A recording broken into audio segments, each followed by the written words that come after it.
اچھے انجام کا مطلب یہ نہیں کہ آپ مسجد میں فوت ہوں یا جائے نماز پر، یا قرآن آپ کے ہاتھ میں ہو، یا آپ بیت اللہ کا طواف کر رہے ہوں۔ تمام مخلوقات میں سب سے بہترین ہمارے آقا آپ صلی اللہ علیہ وآلہ وسلم جس وقت دنیا سے رخصت ہوئے تو آپ کا سر اپنی زوجہ سیدہ عائشہ صدیقہ رضی اللہ تعالی عنہا کی گود میں تھا۔ آپ کے دوست ابوبکر صدیق رضی اللہ تعالی عنہ جو صحابہ میں سے بہترین تھے، وہ اپنے بستر پر فوت ہوئے۔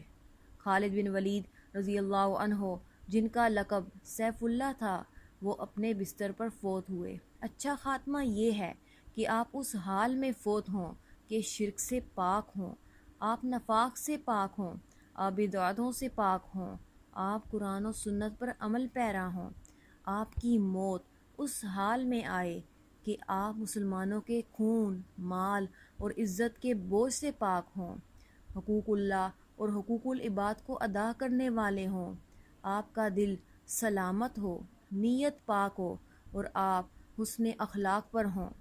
کسی مسلمان کے لیے آپ کے دل میں کوئی بغض، کینہ اور نفرت نہ ہو، آپ پانچوں نمازوں کو ان کے وقت پر ادا کرنے والے ہوں۔